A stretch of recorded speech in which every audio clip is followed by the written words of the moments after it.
भाजपने देशभक्तीचा व्यापार मांडलाय। आता खून आणि क्रिकेट एक साथ कैसे बहेगा हे मोदींनी सांगावं। उद्धव ठाकरेंचा मोदींवर हल्लाबोल।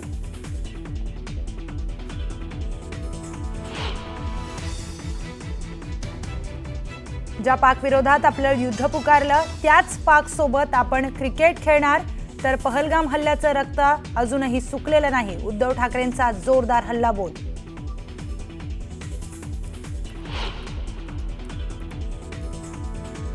प्रकाश महाजन यांची मनसेला सोडचिठ्ठी। प्रकाश महाजन यांनी दिला मनसेच्या सदस्यत्वाचा राजीनामा। राजीनाम्यामुळे चर्चांना उधाण।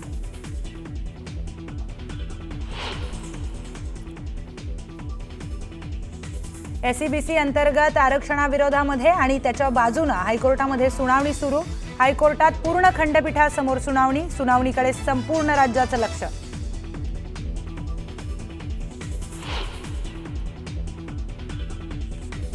नागपुरात मराठा समाजाच्या जीआर विरोधात वडेट्टीवारांच्या उपस्थितीत ओबीसी संघटना आणि वकील महासंघाची बैठकीत जीआर विरोधामध्ये याचिका तसेच ओबीसी महामोर्चाची ठरणार रणनीती।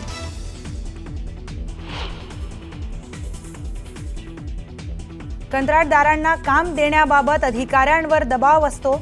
राजकारण्यांच्या जवळचे कंत्राटदार असतात तर दबावातूनही मार्ग काढता येऊ शकतो। केंद्रीय मंत्री नितीन गडकरींचं मोठं विधान।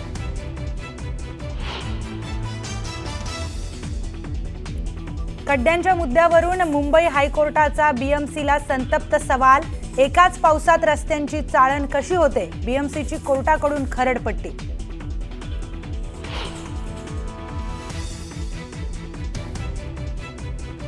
घाटकोपरच्या एलबीएस रोडवर भीषण अपघात। रस्त्यावरील बॅरिकेड तोडून कारची दुकानाला धडक। अपघातात 3 जण गंभीर जखमी।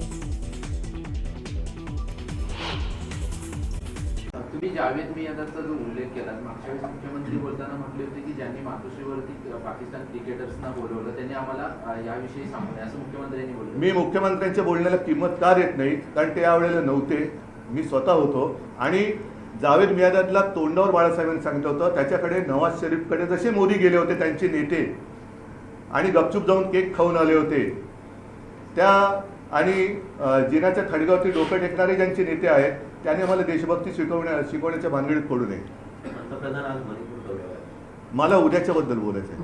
नाही उद्धवजी, पण तुम्ही आता भाजप आणि सरकारवर टीका करतात, तुम्ही देशातल्या क्रिकेटपटूंना काय आवाहन करा? कारण तेही खेळणार आहेत आणि जे ICC शेवटी असं आहे की अगदी हरभजन सिंग पण आता म्हणाले की हे होता कामा नये। मध्ये सौरभ गांगुली पण बोलले होते। आणि शेवटी काय होतं की त्यांनी जरा काही करायचं म्हटल्यानंतर आज सुद्धा ते सगळं क्रिकेटच्या नाड्या जयशाहच्या हातात आहेत। तो त्यांना पूर्णपणे म्हणजे देश हारला काय जिंकला काय, पण माझ्या विरुद्ध बोलला असता घरी जा।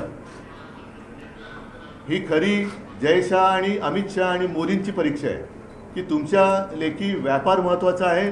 उद्या क्रिकेटच्या सामन्यातून जो काही रेव्हेन्यू मिळणार आहे, म्हणजे आपल्याकडनं सुद्धा कुठला तो फायनलचा सामना होता तो मुंबईचा त्यांनी अहमदाबादला नेला होता पैशासाठी, तर त्यातून मिळणारे पैसे तुम्हाला देशापेक्षाही प्यारे आहेत का? ह्या प्रश्नाचं उत्तर त्यांनी द्यायला पाहिजे। सर, उद्याच्या आंदोलनामध्ये तुम्ही सहभागी होणार? महिला सगळ्या उतरणार आहेत, कारण सिंदूर आहेत। माझं कुंकू माझा देश ही त्या आमच्या आंदोलनाची किंवा जो काही निषेध करतोय त्याची ती एक शीर्षक आहे। पण उद्धवजी, जसं भारत पाकिस्तान युद्ध आणि आताही आपल्या जशी लष्करानं कामगिरी केलेली आहे, भारत पाकिस्तान क्रिकेट सामन्याकडे युद्ध म्हणूनच बघितलं जातं आणि अनेकदा भारतीय संघानं हा बकवास आहे क्रिकेट रसिकांची हा बकवास आहे। मध्ये कोणीतरी एका जबाबदार अधिकाऱ्याने व्यक्त केलं होतं की मॅचमध्ये विकेट किती गेल्या महत्त्वाचं नाही, सामना जिंकलं की नाही। मला त्यांच्या अकलेची क्यू करावीशी वाटते। विकेट गेली तरी पुढचा सामना तो खेळू शकतात। इकडे शहीद झाल्यानंतर तो बिचारा त्याचं घरदार उजाडतं, तो पुन्हा उभा नाही राहू शकत। त्याच्यामुळे क्रिकेटमधली विकेट आणि शहीद होणं याच्यातला फरक हा फार मोठा आहे। त्याच्यामुळे क्रिकेट आणि युद्ध ह्या सगळ्या गोष्टी या भंपकपणा आहे। यांना व्यापार करायचा आहे, यांनी देशभक्तीचा व्यापार सुरू केलेला आहे। सर, हिंदी में जानना चाहेंगे, कल भारत और पाकिस्तान का मैच होने वाला है, इसको लेकर शिवसेना लगातार आपत्ति जाहिर करती रही है, किस बात पर आपत्ति है? नहीं, हमने एक निवेदन भी मैं प्रसारित करने जा रहा हूँ हिंदी में है, और हिंदी में इसलिए है कि अन्य राज्यों में भी हम क्या कर रहे हैं, क्यों कर रहे हैं, इसकी जानकारी मिलनी चाहिए। कल ये दुर्भाग्य की बात है कि बीच में मैं इसलिए कह रहा हूँ कि कुछ ही दिन हुए हैं, 3-4 महीने हुए होंगे, पहलगाम में जो आतंकवादी हमला हुआ उसमें हमारे नागरिक, हिंदुस्तानी नागरिक जिस तरीके से मारे गए, हमारी बहनें, उनका सिंदूर, सौभाग्य उजाड़ा गया, आज भी वो घाव भरा नहीं है। और उसका उत्तर देने के लिए हमारे सरकार ने एक कार्रवाई की थी पाकिस्तान के ऊपर। पाकिस्तान के ऊपर क्यों की?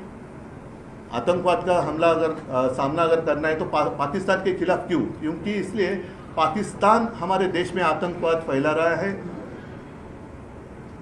आतंकवादी हमले कर रहा है, हमारी माताएं बहनें जो है उनका सौभाग्य जो है उजड़ रहा है। अब ऐसा नहीं चलेगा, हमेशा हम तो कहते हैं, लेकिन सिर्फ कहते हैं, करते कुछ नहीं है। अब समय तो था, हमारी सेना अंदर घुसी भी थी, हमले भी अच्छे हो रहे थे, कर रहे थे, और एक समय ऐसा आया था कि सबको ऐसे लग रहा था कि वो जो हमारा सपना था हिंदुस्तान पाकिस्तान अखंड भारत, वो हो जाएगा, अभी बस 1-2 दिन में वो हो सकता है। अचानक क्या हुआ पता नहीं, लेकिन जो हमारी सेना वहाँ पाकिस्तानियों को खदेड़ रही थी, उनको रोका गया। तो ये वॉर किसने रुकवा दी? जैसे एक एडवर्टीजमेंट थी ना, वॉर रुकवा दी पापा, तो क्या इन्होंने ऑपरेशन सिंदूर भी रुकवा दिया? ये पापा कौन है? ऑपरेशन सिंदूर भी रुकवा दिया है क्या? नहीं है ना। और तब हमारे प्रधानमंत्री जी ने कहा था कि खून और पानी साथ में नहीं बह सकता। अगर खून और पानी साथ में नहीं बह सकता तो क्रिकेट और खून कैसे बह सकता है साथ में? जंग और क्रिकेट, खेल और जंग एक साथ कैसे खेले जा सकते हैं? तो ये तो सब बकवास है। इन्होंने देशभक्ति का व्यापार किया है, देशभक्ति का व्यापार, सिर्फ पैसा चाहिए। कल भी मैच इसलिए खेलने जा रहे हैं कि उस मैच से जितना पैसा मिलेगा, चंदा मिलेगा, वो उनको चाहिए। बस उसके सामने देश मर जाए, देश के लोग मर जाए, हमें कुछ परवाह नहीं। लापरवाही से हम खेलते रहेंगे और हमें देशभक्ति सिखा रहे। इसलिए कल पूरे राज्य में, महाराष्ट्र में शिवसेना की महिला कार्यकर्ता सड़क पर उतरेगी और भाजपा एक ऑपरेशन सिंदूर उन्होंने किया, लेकिन बाद में वो करने जा रही थी एक मुहिम हर घर सिंदूर। सारे लोगों ने आलोचना की, उसके बाद उन्होंने कहा कि ऐसे हम नहीं करने वाले थे। तो कल हर घर से सिंदूर हम मोदी जी को भेजने वाले हैं। हर घर से सिंदूर, सारी महिलाएं उतरेगी और सिंदूर की एक डिब्बी हो या एक छोटी काय करतात पूड़ी पैकेट, वो एक बक्से में डालेगी और प्रधानमंत्री जी को उनके कार्यालय में हम भेज देंगे। मोदी जी तो आतंकवाद पर कड़ा स्टैंड लेते रहे हैं। कड़ा मतलब, कड़ा का अर्थ क्या होता है? उन्होंने कहा कि खून और पानी एक साथ नहीं बह सकते। वही तो हम कह रहे हैं। और उन्होंने ही कहा था कि उनके रगों में खून नहीं सिंदूर बह रहा है। ये तो अमानवीय बात है, लेकिन अगर अमानवीय है तो कड़ा रुख अपनाओ, एक ही बार सबक सिखाओ। क्यों झुक रहे हैं? कहते हैं अंतर्राष्ट्रीय मंच पर इस तरह से कर नहीं सकते, मतलब ठीक है, अंतर्राष्ट्रीय मंच की बात बताऊं तो एक नहीं, ये नहीं, वो दूसरी बात एक है। अंतर्राष्ट्रीय मंच की बात आपको बताता हूँ। 1980 में ये क्या है? एशिया कप, एशिया कप है क्रिकेट का। कितने देश इसमें शामिल होने वाले हैं?